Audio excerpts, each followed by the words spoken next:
friends! If you don't know, my name is Tiffany. Welcome. On this channel, my husband Josh and I show you the ins and outs of living with a large family. We have 6 kids, 7 if you count our golden retriever Oakley, which is very much featured on our channel because we just can't get enough of him. So we just recently got over being sick, so I thought it only fitting to do a video showing you guys 10 things that we do whenever we get sick so we can have a fresh, clean start and keep from passing all the nasty germs around. So let's get into it.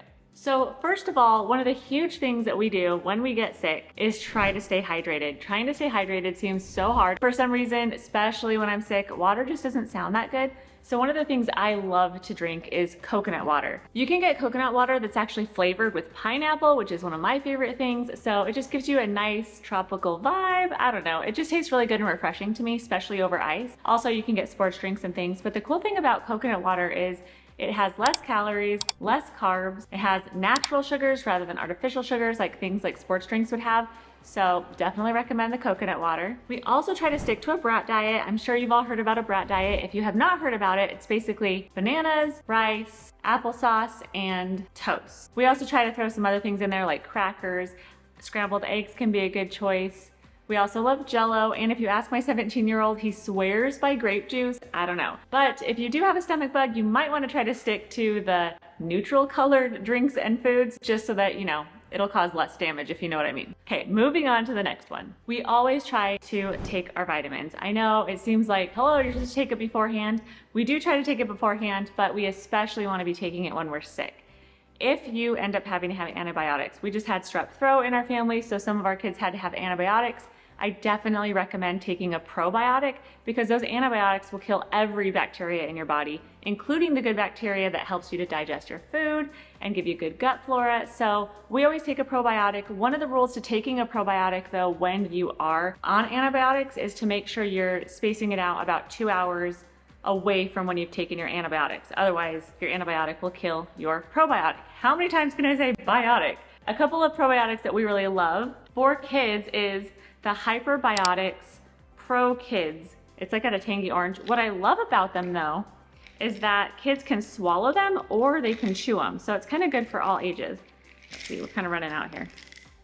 But they're teeny tiny, so if your kids do want to swallow them, they're nice and tiny, or if they end up wanting to chew them, it's fine. They can do either one. Josh and I, and kind of the older kids, will take this. This one is Probiotic 100B Microbiome Support by Ayush Herbs, I believe it is. Kind of show you guys there.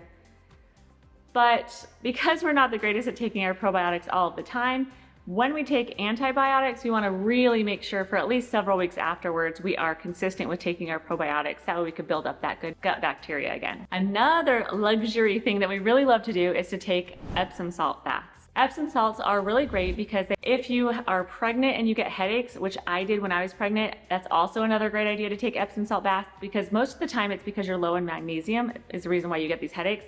And especially when you're pregnant, you can't take, Advil and things like that. I definitely recommend taking Epsom salt baths. Also, it soothes aches and pains. And what we love to do is put essential oils in the bath with us as well. Some of the essential oils that we like to take are medical grade essential oils. So we take doTERRA oils. And I do have a link in the description box if you guys want to buy any of those. But I like to use eucalyptus when we're sick with respiratory illnesses. So being in the bath with the Epsom salts and all the steam and some eucalyptus can be great for your airways. You can actually also put this on the top of your feet right before it hits the toes. That will actually open up your airways too. So, little fun fact. Another thing that we really like to take is Breathe, which is a blend by doTERRA. It also pretty much does the same thing, has some eucalyptus and other things in it that helps to open up your airways. We also love peppermint for when we have like a stomach virus because the peppermint helps with nausea.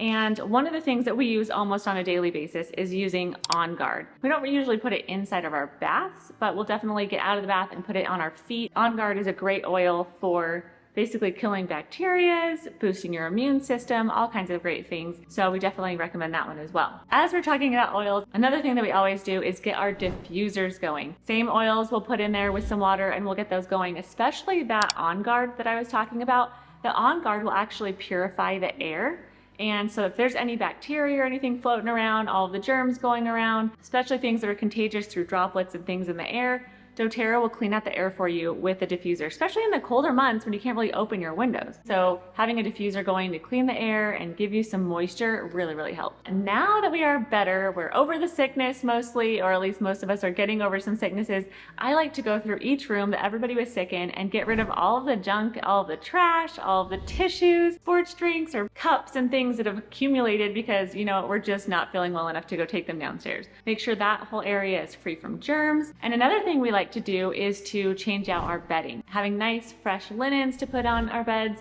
makes you feel more cozy, makes things feel new again, and gets rid of all of those germs in the environment. Another thing we do after everybody has been sick is we wipe down all the surfaces that we think anybody might have touched, especially doorknobs, light switches, and definitely cleaning those bathrooms, especially if you had a stomach bug. Doing a really good deep clean and disinfecting wipe down of all of the areas in the bathroom is a really good thing to do. And next, don't forget about those hand towels. The hand towels are supposed to be for, you know, drying clean hands. Unfortunately, if you have kids, you probably know it's not only used for clean hands. It's used as a napkin, it's used just to wipe something dirty off of.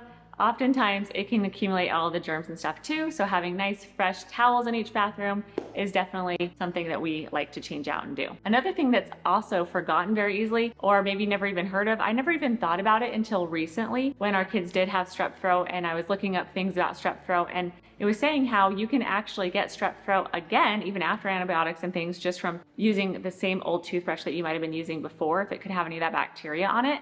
So I like to change out all of our toothbrushes, get new toothbrushes out for everyone, make sure all of that bacteria is gone.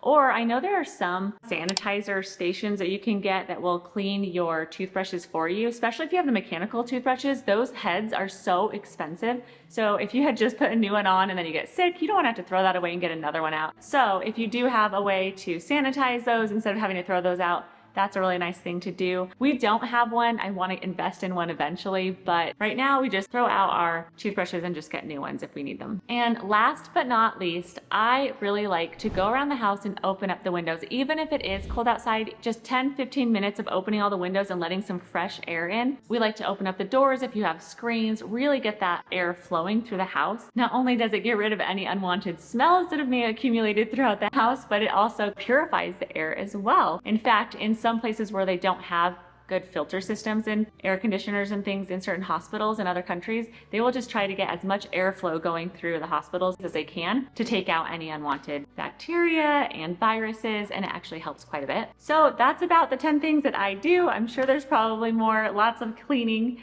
but those are the main ones that I wanted to share with you today. I really hope that this finds you guys well, but if you are sick, I hope that these tips helped you. If you find some value in this, please hit that subscribe button. It not only helps my channel, but it also helps the algorithm know that you enjoy these types of videos as well. So we'll see you next time. Bye.